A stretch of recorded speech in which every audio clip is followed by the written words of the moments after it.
মাঝরাতে নয়ডা ফিল্ম সিটির নির্জন রাস্তার উপর দিয়ে আব্বাস রেগে গজগজ করতে করতে হেঁটে যাচ্ছিল। সে বারবার একজনকে কল করার চেষ্টা করছিল, কিন্তু ফোনের ওপাশের লোকটা ফোন উঠানোর নামই নিচ্ছিল না। উফ, থ্যাঙ্কস গড, তুমি ফোন উঠিয়েছো। তুমি বিশ্বাস করবে না আজ অফিসে আমার সাথে কি হয়েছে। আচ্ছা ঠিক আছে, ছেড়ে দাও, আমি বিশ্বাস করব না। আরে আমি মজা করছি না ভাই, 2-4টা ক্রাইম রিপোর্ট ফ্লপ হতেই শালা বস ডিকে আমাকে এখন ভূতের রিপোর্ট বানাতে পারাচ্ছে। এখন তুই বল ভাই, একজন ক্রাইম রিপোর্টার এখন যদি ভূত প্রেত নিয়ে কথা বলে তাহলে বিষয়টা কেমন দেখায়? হ্যাঁ, আরে আব্বাস ভাই, একসময় সাংবাদিকতা নেশা ছিল আমার, আর এখন সেটা কেবলই একটা চাকরি। তাহলে তুইও এটাকে একটা জবের মতো ভেবে নে। বস যা বলছে তাই করতে থাক।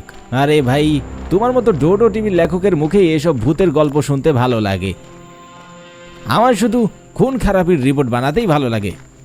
আরে তাহলে ভূতের গল্পের মধ্য দিয়েই অপরাধের কোণ বের করে ফেল, তারপর তার খলনায়ককে কোনো এক বিপজ্জনক অপরাধীর সাথে তুলনা করে ফেল।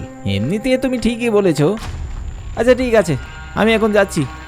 ঠিক আছে ঠিক আছে। আর শোন, ইদানিং ডোডো টিভির ভিউজ খুবই কম হয়ে গিয়েছে, কয়েকজনকে চ্যানেলটি সাবস্ক্রাইব আর ভিডিওগুলোতে শেয়ার দিতে বলিস, আর নিজের যত্ন নিস, কেমন? কথা বলতে বলতে আব্বাস ফিল্ম সিটির শেষ প্রান্তে চলে যায়। সেখানে রাস্তার ওপারে কিছু গাড়ি দাঁড়িয়ে ছিল, আর রাস্তার মাঝখানে দিয়ে কিছু কুকুর ঘোরাফেরা করছিল। আব্বাস রাস্তার দুপাশে চোখ ফিরিয়ে নিল, কিন্তু সে কিছুই দেখতে পেল না। তার অস্থিরতা দেখে মনে হচ্ছিল সে কারোর জন্য অপেক্ষা করছে। অপেক্ষার অস্থিরতা এড়াতে আব্বাস লাইটারের আগুনে একটি সিগারেট ধরায় আর নিজেই নিজের সাথে কথা বলতে শুরু করে। শালা, বস ডিকে তো বলেছিল ক্যামেরাম্যান এখানেই আসবে, তাহলে এখনো আসেনি কেন? হঠাৎ করে কুকুরের চিৎকারের আওয়াজ শুনে আব্বাস একটু ভয় পেয়ে গেল। তাই সে কুকুরের মুখে লাথি মেরে বলল, যা ভাগ এখান থেকে, তা না হলে এক্ষুনি মেরে ফেলবো। আর তুই তো কুত্তা, তোর মৃত্যুর খবর লেখানোর মতো এখানে কেউই থাকবে না। এরপর আব্বাস এত জোরে চিৎকার করে উঠল যে কুকুরের অবস্থাও খারাপ হয়ে গেল, আর সে কাঁদতে কাঁদতে সেখান থেকে চলে গেল। ওই কুকুর তার দলবল নিয়ে ফিরে আসার আগে আব্বাস তার গাড়ির দরজা খুলে তার ভেতরে গিয়ে বসে।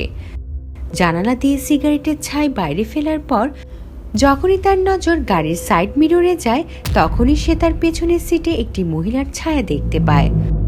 অন্ধকারে তাকে ভীষণ ভয়ানক লাগছিল। আব্বাস ভয়ে গাড়ি থেকে নেমে যেতে নিতেই দেখে ওই কুকুরটা তার দলবল নিয়ে ফিরে এসেছে, আর সেই সব কুকুরেরা আব্বাসকে চারদিক দিয়ে ঘিরে ধরেছে। সবাই এক হয়ে ঘেউ ঘেউ করছে। আব্বাসের অবস্থা জলে কুমির আর ডাঙায় বাঘের মতো হয়ে গিয়েছিল। নাই তার পেছনে ঘুরে তাকানোর সাহস হচ্ছিল, আর নাই নেমে যাওয়ার, কারণ এখন যদি সে গাড়ি থেকে বের হয় তাহলে এই কুকুরগুলো তার 12টা বাজিয়ে দিবে। তার অবস্থা এতটাই খারাপ হয়ে গিয়েছিল যে সে বুঝতেই পারছিল না তার এখন কি করা উচিত। এমন সময় পেছনের ওই কালো ছায়াটা আব্বাসের কাঁধে হাত রেখে আস্তে করে বলে, ভয় পেও না আব্বাস, আমি আছি তো তোমার সাথে। হে আল্লাহ, বাঁচাও আমাকে, আমাকে এই ডাইনির হাত থেকে বাঁচাও। চুপ, একদম চুপ। কুকুর আর ভূতে ভয় পাও, আবার ক্রাইম রিপোর্টার হতে এসেছো? এই কথা বলে পেছনের সিটে মরিয়ম গাড়ির লাইট জ্বালিয়ে দেয়। গাড়িতে সুন্দরী মেয়েকে দেখে আব্বাস স্বস্তির নিঃশ্বাস ফেলে আর সরাসরি আল্লাহর কাছে শুকরিয়া আদায় করতে শুরু করে। ও আল্লাহ, ও আল্লাহ, তুমি তো নিষ্পাপ একটি মেয়ে, আমি শুধুই তোমাকে পেতনি ভেবে নিয়েছিলাম। এর আগে তো তুমি ডাইনি বলেছিলে। আচ্ছা, সরি, কিন্তু তুমি কে, আর গাড়ির ভিতরে আসলে কিভাবে? এখন গাড়ির কাজ এভাবে খোলা রেখে গেলে কেউ না কেউ তো ভেতরে আসবে। আর শুকরিয়া আদায় করুন যে আমি কোনো চোর না, আমি আপনার ক্যামেরাম্যান। তা না হলে এতক্ষণে গাড়ি চুরি হয়ে যেত। আরে ক্যামেরাম্যান না, তুমি তো একটা মেয়ে, আর তার উপর সুন্দরী মেয়ে। আরে মডেলিং করো না, কেন অযথা ক্যামেরা নিয়ে সাংবাদিকের পিছনে দৌড়াদৌড়ি করছো? আপনারও অন্য কোনো কাজ খুঁজে নেওয়া উচিত, যেহেতু আপনি এত ভয় পাচ্ছেন। ক্রাইম রিপোর্টিং কিভাবে করেন? আর গাড়ি চালানো শুরু করুন, আমাদের অনেক দূরে যেতে হবে। আব্বাস গাড়ি স্টার্ট করে।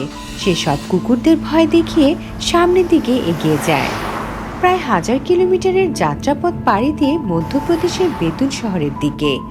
সেখানে প্রতি বছর শ্রাদ্ধপক্ষের অমাবস্যার রাতে নদীর তীরে ভূতের মেলা বসে। সামনের দিকে যাওয়ার সময় আব্বাস চুপচাপ গাড়ি চালাচ্ছিল, আর পেছনে বসে বসে মরিয়ম নিজের মোবাইল দেখছিল। তুমি ডোডো টিভি দেখো? প্রতিদিনই দেখি, কিছুদিন হলো পঞ্চম প্রকাশের নতুন সিরিজ এসেছে অসুর, ওটাই দেখছি। খুব ভালো। তোমার নাম কি যেন বলেছিলে? এখনো তো আমি কিছুই বলিনি। হ্যাঁ, তো এখন বলে দাও। মরিয়ম, আমার নাম মরিয়ম।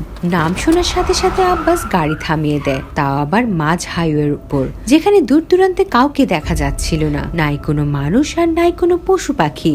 এই জায়গাটা এতটা নির্জন ছিল যে এখানে কোনো কুকুর বেড়াচ্ছিল না। মাঝ হাইওয়ের উপর দাঁড়িয়ে থাকা গাড়িটার আওয়াজ করতে থাকা ইন্ডিকেটর নিচ থেকে এক ভয়ঙ্কর পরিবেশ সৃষ্টি করছিল। মরিয়ম বুঝতে পারছিল না হঠাৎ করে তার নাম শুনে আব্বাসের কি হয়েছিল, যার কারণে সে এভাবে গাড়ি থামিয়ে দিল। আব্বাস, আব্বাস কি হলো? তুমি এভাবে গাড়ি থামিয়ে দিলে কেন? বলো না, কিছু বলছো না কেন? কি আর বলবো মরিয়ম। আব্বাসের কণ্ঠ শুনে মরিয়মের নিঃশ্বাস আটকে আসে, কারণ সেটা একেবারে আগের মতো ছিল না। এবার তার গলার স্বর শুনে মনে হচ্ছিল কোনো শয়তান কথা বলছে। মরিয়ম যখনই তার কাঁধের উপর হাত রেখে জিজ্ঞাসা করে তার কি হয়েছে, তখন সে এক ঝটকায় পেছনে ঘুরে তাকায়। আব্বাসের এমন চেহারা দেখে মরিয়ম চিৎকার করে ওঠে, কারণ আব্বাসের চোখের পাতাগুলো মুড়ে গিয়েছিল। চোখ একেবারে সাদা আর ঠোঁটের কোণে এমন এক হাসি ফুটে উঠেছিল যা দেখে মনে হচ্ছিল কোনো শয়তান জোরে জোরে হাসছে। বলো মরিয়ম, আমি কি বলবো? আরে তুমি তো ভয় পাচ্ছ। এখানে তো আমি কিছুই করিনি, তো এখন শুরু করব। না না না, চিৎকার করতে করতে মরিয়ম নিজের চোখ বন্ধ করে ফেলে আর নিজের দুই পায়ের মধ্যে মাথা গুঁজে বসে থাকে, যেন তাকে তার সামনে ভয়ঙ্কর দৃশ্য না দেখতে হয়। কিন্তু পরিবর্তিত আব্বাস এখন ক্রমাগত মরিয়মকে ভয় দেখিয়ে যাচ্ছিল। ভয়ঙ্কর কণ্ঠে বারবার বলছিল কিভাবে সে তার গলা থেকে রক্ত চুষে নেবে আর ধীরে ধীরে তার পুরো শরীরে রক্ত শেষ করে তাকে মৃত্যুর কোলে শুয়ে দিবে। কিছুক্ষণ পর গাড়ির ভেতরে নিস্তব্ধতা ছেয়ে যায়। মরিয়ম খুব সাহস করে পায়ের ভেতর থেকে মাথা তোলে। এরপর সে দেখে তার সামনে ড্রাইভারের সিটে কেউ নেই, আর নাই কেউ গাড়ির সামনে দাঁড়িয়ে আছে। সে বুঝতে পারছিল না হঠাৎ করে আব্বাস কোথায় চলে গেল। এমন সময় সে তার পাশে অদ্ভুত কিছু অনুভব করে। এরপর সে যখনই পাশ ফিরে তখন পাশের সিটে ঠিক নিজের সামনে আব্বাসকে বসে থাকতে দেখে, সে ভয়ঙ্কর রূপে। মরিয়ম আরও একবার চিৎকার করে ওঠে। মরিয়ম বারবার দরজা খুলে পালিয়ে যাওয়ার চেষ্টা করতে থাকে, কিন্তু কোনোভাবেই গাড়ির দরজা খুলতে পারছিল না। মরিয়ম, তুমি আমার কাছ থেকে পালিয়ে যেতে পারবে না। আজ তোমার মৃত্যু নিশ্চিত। এ কথা বলে আব্বাস মরিয়মের চুলের মুঠি ধরে তার গলায় নিজের ধারালো দাঁত বসিয়ে দেয়। এতে মরিয়ম চিৎকার করে ওঠে। মরিয়মের চিৎকারে হাইওয়ের আশেপাশে পুরো জঙ্গল কেঁপে ওঠে। মরিয়মের আর্তনাদ কি এই নির্জন হাইওয়েতে মাটি চাপা পড়ে যাবে, নাকি শয়তানের রূপ নেওয়া আব্বাসের শয়তানি এখনো বাকি আছে? সর্বোপরি কি এমন হলো মরিয়মের সাথে, দেখতে পাবেন আগামী এপিসোডে। দেখতে থাকুন ডুডু টিভির লেটেস্ট এপিসোড ভূতের মেলা, যার লেখক পঞ্চম প্রকাশ। ভয়ে ভরা এমন গল্প দেখার জন্য এখনই সাবস্ক্রাইব করুন ডুডু টিভি হরর বাংলা। আর যদি আপনি চান আপনার ভয়ানক কাহিনীও মানুষ জানুক, তাহলে এক্ষুনি ডুডু টিভিতে ইমেল করুন। হয়তো পরবর্তী রূপ কাঁপিয়ে দেওয়ার মতো কাহিনী আপনারটাই হবে।